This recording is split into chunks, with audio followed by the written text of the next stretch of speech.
एक सवाल लिखा है कि आज के दौर में अगर किसी लड़के ने दाढ़ी रखी होगी या किसी लड़की ने हिजाब किया होगा, फिर कोई गलती हो जाए, लोग फिर दाढ़ी और हिजाब को ताना देते हैं।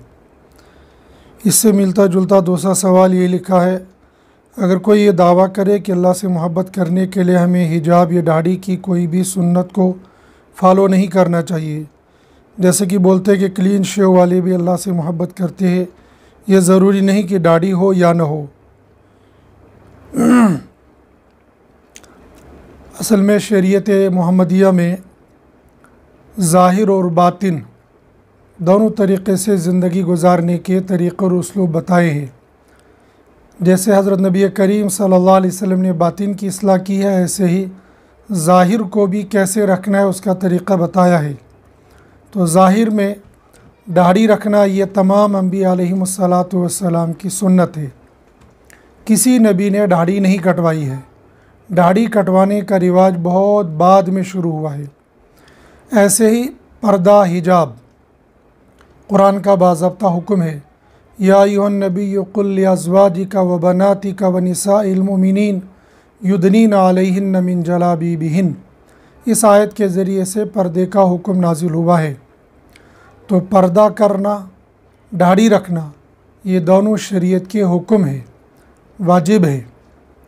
अब किसी आदमी का ये ताना देना कि दाढ़ी रखी है, पर्दा करना है, अगर इसको तंज़न वो कहता है तो वो कुफ्र के नज़दीक पहुंच जाता है। बल्कि बाज़ उलमा ने लिखा है कि सुन्नत को भी अगर कोई इस्तिग़फ़ाफ़ के साथ, तंज़ के साथ बोलता है तो वह आदमी काफिर बन जाता है। ये दोनों फ़र्ज़ में दाखिल है। दाढ़ी रखना बिल इत्तिफ़ाक़ वाजिब है और पर्दा करना ये तो फ़र्ज़ है। लेकिन पर्दे की कंडीशन कैसी होनी चाहिए? क्या बुर्का लगाना कोई ज़रूरी है या बुर्क़े के बग़ैर भी पर्दा हो सकता है? तो जो बुर्का हमारे माशरे के अंदर राइज है, ऐसे बुर्का लगाकर ये वाला पर्दा करना ये वाला फ़र्ज़ नहीं है। असल में औरत को अपने आप को पूरे ज़ाहिरी बदन को मुकम्मल तौर पर छुपा लेना ये फ़र्ज़ है। तो जब ये फ़र्ज़ है तो इसको जिस तरीके से हम छुपा सकते हैं तो उस तरीके से उसको छुपाना चाहिए। अगर ये उस बुर्क़े के अलावा भी कोई लंबा चौड़ा जुब्बा जैसा पहन लिया या चादर डाल दी, आयत के अंदर तो ये है कि चादर को अपने चेहरे पर डाल दी। असल बात यह है कि औरत ने अपने बदन, अपना चेहरा मोहरा, हाथ पैर और बदन की साख्त को ज़ाहिर नहीं करना है। लिहाजा इस तरीके से पर्दा कर लेना कि बदन छुप जाए। अब कुछ लोगों का यह कहना कि बग़ैर पर्दे के और बग़ैर दाढ़ी के भी अल्लाह से मोहब्बत हो सकती है। कुरान ये कहता है, कुल इन कुंतुम तुहिब्बूनल्लाह फत्तबिऊनी युहब्बिबकुमुल्लाह। इनसे कहो कि अगर ये कहते हैं कि अल्लाह हमसे मोहब्बत करे तो अल्लाह से मोहब्बत करने के लिए फत्तबिऊनी, तो मेरी इत्तिबा करो। हज़रत नबी करीम सल्लल्लाहु अलैहि वसल्लम की इत्तिबा क्या है? मा आताकुमुर रसूल फ़ख़ुज़ू व मा नहाकुम अन्हु फ़ंतहू। जो तुम्हारा नबी तुमको कहे तो उसको ले लो या उस पर अमल करो, और जिससे मना करे उससे रुक जाओ। तो ये दाढ़ी रखने का हुक्म शरीयत ने दिया और पर्दा करने का हुक्म शरीयत ने दिया। तो जब तक न बंदा सुन्नतों पर अमल करेगा तब तक अल्लाह के साथ मोहब्बत हो जाए ये बहुत नामुमकिन है। इसलिए सुन्नतों पर अमल करना अल्लाह से मोहब्बत करने के लिए ज़रूरी है।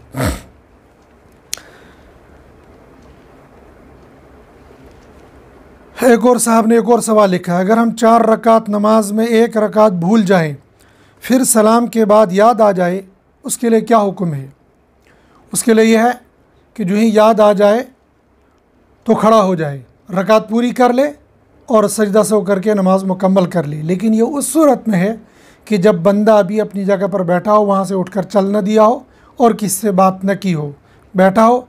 अगर जो उसने आयतल कुर्सी पढ़ ली हो, तस्बीह फातिमा पढ़ ली हो या कुछ और ज़िक्र अज़कार भी कर लिए हो, दुनियावी कोई बात न की हो और उठकर वहाँ से चल दिया ना हो, तो उसके लिए हुक्म है कि वह खड़ा हो जाए, 4थी रकात पूरी कर ले, सजदा से करके नमाज पूरी करे, नमाज हो जाएगी। एक साहब ने लिखा है, दुआ मांगने का तरीक़ा क्या है? दुआ मांगने के एक तो ज़ाहिर बंदे को कैसे रहना चाहिए, दूसरे की दुआ किस अंदाज से मांगनी चाहिए। दुआ के लिए बहुत सारे आदाब लिखे हैं।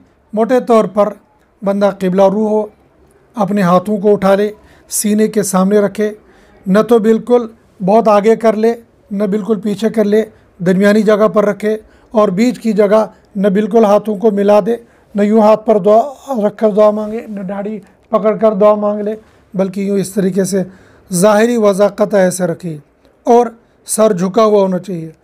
आसमान की तरफ सर उठाकर दुआ मांग लेना ये दुआ के आदाब के ख़िलाफ़ लिखा है। आजिज़ी हो, अल्लाह की तरफ रुजू हो, और जब शुरू करे दुआ अल्लाह के हम्द से शुरू करे। मिसलाल अल्लाहुम्मा लकल हम्दु कुल्लु व लकश शुक्र कुल्लु व लकस सनाउ कुल्लु, या अल्हम्दुलिल्लाहि रब्बिल आलमीन, या ऐसा भी अल्फाज कोई जिससे अल्लाह की तारीफ़ होती हो। पहले अल्लाह की हम्द करे, अल्लाह की तारीफ़ करे, फिर हज़रत नबी करीम सल्लल्लाहु अलैहि वसल्लम पर दुरूद व सलाम पढ़े, चाहे अरबी में चाहे उर्दू में। उर्दू में कहे, ए अल्लाह तू सबसे बड़ा है, ए अल्लाह तुझसे अलावा कोई और ज़ात नहीं है, तेरा कोई शरीक नहीं है, तो हमेशा से हमेशा तक रहेगा, वगैरह वगैरह। या अल्लाह हज़रत नबी करीम सल्लल्लाहु अलैहि वसल्लम की ज़ात अक़दस पर बेशुमार दुरूद व सलाम भेज दे। मिसाल, पानी के कतरों से ज़्यादा, दरख्त के पत्तों से ज़्यादा, रेत के ज़र्रात से ज़्यादा, बल्कि इतने ज़्यादा जितने कि आप मुस्तहिक़ हैं, आप अल्लाह या अल्लाह हज़रत नबी करीम सल्लल्लाहु अलैहि वसल्लम पर दुरूद व सलाम भेज दीजिए। उसके बाद जो अपनी हाजत है उस हाजत को मांगे, और आखिर पर फिर दुरूद शरीफ पर दुआ को ख़त्म कर दें। एक साहब ने लिखा, अगर हमारे पास कुरान और हदीस है तो फ़िक़्ह की क्या ज़रूरत है, और अगर है तो एक ही राय क्यों नहीं, चार क्यों है। इसके लिए मुस्तकिल तौर पर इन साहब को इख्तिलाफ़ उम्मत और सिरात मुस्तकीम जो मौलाना मुफ्ती मोहम्मद यूसुफ़ साहब लिधवानी ने लिखी है उसका मुताला करें तो ये बात बहुत वाज़ेह होकर उनके समझ में आ जाएगी। इसलिए कि थोड़े से वक्त में ये समझाना बहुत मुश्किल है। असल बात यह है कि फ़िक़्ह जो है ये कुरान हदीस से हटकर नहीं है, फ़िक़्ह भी कुरान हदीस से निकली हुई चीज़ है। ये होता है कि कुरान और हदीस से निकलने वाले जो मसाइल हैं वो कुरान हदीस के अंदर मौजूद होते हैं, लेकिन वहाँ से निकले कहेंगे उसको कहेंगे इज्तिहाद, उसको कहेंगे इस्तिंबात। एक होती है इबारतुन्नस, एक होती है इशारतुन्नस, एक होती है दलालतुन्नस, एक होती है इक़्तिज़ाउन्नस। इन चार तरीक़ों के नस से फिर मसाइल निकाले जाते हैं।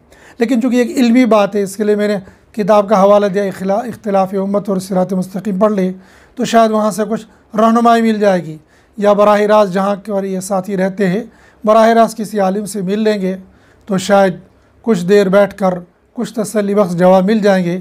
लेकिन इतना तसल्ली बख्श के लिए है कि बग़ैर फ़िक़्ह के इस्लाम पर, मुकम्मल इस्लाम पर चलना मुमकिन ही नहीं है। इसलिए कि मसाइल कुरान हदीस से निकल कर आए हैं।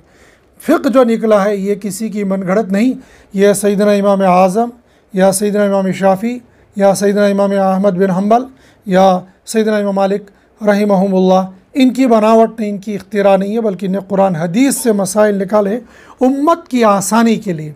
हर बंदे को कुरान हदीस समझना बहुत मुश्किल है, उम्मत की आसानी के लिए मसाइल बयान कर दिए गए हैं और उम्मत को उन मसलों पर अमल करना बहुत आसान होता है। एक साहब ने लिखा, अगर एतिकाफ़ वाला बिस्तर पर या जो कुछ बिछाया होता है उस पर सुन्नत पढ़े तो कैसा है। अगर वो बिस्तर पाक साफ़ है तो पढ़ने में कोई हर्ज नहीं, लेकिन वो बिस्तर जिस पर बंदा नमाज पढ़ रहा है वो मोटा नहीं होना चाहिए, ऐसे इतना मोटा कि जिससे माथा उसके अंदर धंस जाए। मोटी चीज़ पर सजदा करने से मना किया गया है, सजदा सख्त चीज़ पर करना है। तो अगर उसने कोरियल का कमल बिछा कर रखा होगा तो जाहिर सी बात है वो मोटा हो जाएगा, उस पर सजदा करना दुरुस्त नहीं होगा। तो अगर खाली बेडशीट उसने बिछाया हुआ है तो बेडशीट पाक हो, साफ़ हो, तो उस पर नमाज़ पढ़ने में कोई हर्ज नहीं, चाहे सुन्नत हो चाहे नफिल हो, जो भी नमाज होगी। क्या एतकाफ़ में बैठा हुआ वीडियो बयान मोबाइल पर सुन सकता है। मुनासिब नहीं है, लेकिन अगर कोई ज़रूरी मसाइल सुनने हैं तो ईयरफोन लगा कर अगर मसला सुन लेगा तो इतनी इजाज़त होगी, लेकिन वैसे ही बयान सुनना ये मोतकिफ़ के लिए मुनासिब नहीं है। इसलिए कि एतिकाफ़ में बैठकर उसको तिलावत करनी चाहिए, नफिल पढ़ने चाहिए, दुआएं मांगनी चाहिए, दुरूद शरीफ पढ़ना चाहिए, इस्तिग़फ़ार पढ़ना चाहिए। बयान तो बंदा बाहर निकल कर भी सुन सकता है, लेकिन अगर मिसाल कोई मसला उसको सुनना है, मसला दरपेश है, किताब उसके पास मौजूद नहीं है तो और मोबाइल उसके पास है, यूट्यूब उसको चलता है और यूट्यूब में ये मसला उसको मिल जाएगा, तो अगर वो इस नीयत से मसला सुनने की नीयत से सुन लेगा तो लेकिन आवाज़ बाहर नहीं जानी चाहिए, बस इतनी आवाज़ से सुन ले कि जितने से उसको मसला समझ में आ जाए। क्या अभी नमाज जमात के साथ कहीं साबित है? तमाम नवाफिल के लिए जमात नहीं है। नफिल नमाज कोई भी हो, किसी भी नफिल नमाज के लिए जमात नहीं होती है सिवाय तरावी की। तरावी चूँकि साबित है जमात के साथ पढ़ना, इसलिए तरावी की नमाज जमात के साथ पढ़ी जाती है। हनाबिला के यहाँ तहज्जुद की जमात भी जायज़ है और मशरू है, इसलिए अरब के अंदर तहज्जुद की जमात पढ़ी जाती है, लेकिन हमारे नज़दीक अहनाफ के यहाँ किसी भी नफिल नमाज की जमात सही नहीं है सिवाय तरावी की।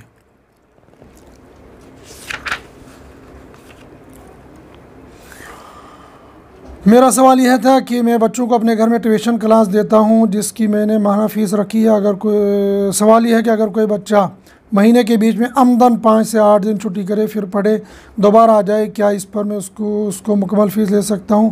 अगर नहीं तो मुझे क्या करना चाहिए, क्योंकि अक्सर मेरे साथ होता है। अगर आपने माहाना फ़ीस मुतय्यन की है कि मैं महीने में आपसे इतनी फ़ीस लूँगा, आना या ना आना वो उनकी ज़िम्मेदारी है, तो फिर आप अपनी माहाना फ़ीस ले सकते हैं। लेकिन अगर आपने घंटे मुतय्यन किए हैं, हर घंटे का मैं आपसे इतनी फ़ीस लूँगा, तो फिर जितने घंटे वो आपके पास पढ़ेंगे उतने घंटों की फ़ीस आप वसूल कर सकते हैं। क्या तरावी में हर रकात के बाद सना और नियत पढ़नी? हर रकात के बाद नहीं, बल्कि हर 2 रकात के बाद जब नई तरावी शुरू हो जाती है, 2 रकात की नई तरावी शुरू हो जाती है, तो उसकी पहली रकात में सना पढ़ी जाती है और इमाम ने सना और ताउज़ तस्मिया दोनों पढ़ना होता है और मुक्तदी ने सिर्फ सना पढ़नी होती है। क्या लोन लेकर बिज़नेस कर सकते हैं मजबूरी हो और कोई सोर्स ना हो? बराए मेहरबानी रहनुमाई फरमाएँ। लोन बहरहाल लोन है, लोन असल नाम है कर्ज़े का, लेकिन जिस कर्ज़े पर हमें सूद देना पड़े तो वो कर्ज़ा लेना ही सही नहीं है। तो चाहे वो बंदे से ले ले चाहे बैंक से ले ले, अगर बैंक से भी ऐसा कर्ज़ा मिल जाता है जिस पर बाद में सूद न देना पड़े तो सही होगा, और अगर बंदे से भी कोई भी सूद देना पड़ेगा तो न वहाँ सही होगा न वहाँ सही होगा। बेहतर आसान है, अल्लाह ने हमें रिज़्क़ हलाल खाने का हुक्म दिया है और रिज़्क़ हलाल खाने के लिए हमें शोरूम खोलने का हुक्म नहीं दिया है या बहुत बड़ा बिज़नेस करने का हुक्म नहीं दिया है। जिससे हमारा रोज़गार चल जाए, जिससे हमारी रोटी मिल जाए, बिरयानी खाना, मुर्गे मुसल्लम खाना ये कोई ज़रूरी नहीं है। अगर हम दाल फुल्का खाकर हलाल तरीक़े से खाकर इबादत कर सकते हैं तो बेहतर है। बहुत सारे उलमा को आप देखेंगे, हमारे यहाँ तो बहुत कम है, लेकिन दीगर ममालिक के अंदर आप देखेंगे बहुत उलमा भी आप देखेंगे छोटा छोटा बिज़नेस की हुई, छोटी सी दुकान है, छोटी सी रेडी है, किसी ने रुमाल की, किसी ने तस्बीह की, किसी ने छोटे से कपड़े की दुकान रखी है, तो उससे अपना गुजारा चल रहा है। तो बंदा जब हलाल तरीके से छोटी कमाई भी शुरू कर लेता, अल्लाह उसमें बरकत देते हैं। और असल हमारे यहाँ बरकत होनी चाहिए, कसरत नहीं होनी चाहिए। अगर कसीर माल और बरकत ना हो उसका कोई फ़ायदा नहीं, और अगर थोड़ा माल हो अल्लाह उसमें बरकत दे देंगे तो उसमें फ़ायदा होता है। इसलिए आप अपना काम हलाल तरीक़े से, हलाल पैसे से, छोटे से शुरू कीजिए, इंशाअल्लाह अल्लाह उसी में बरकत दे देंगे।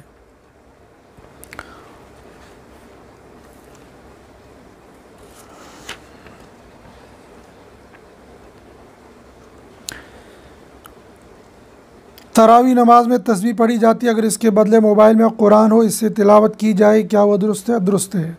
तस्बीह पढ़े और चाहे कुरान की तिलावत कर ले, चाहे दुरूद शरीफ पढ़ ले, चाहे इस्तिग़फ़ार पढ़ ले, इस वक्फ़े में जो भी वो पढ़ना चाहेगा वो पढ़ सकता है, इसमें कोई हर्ज नहीं होगा। तकबीर नारे तकबीर, नारे तकबीर।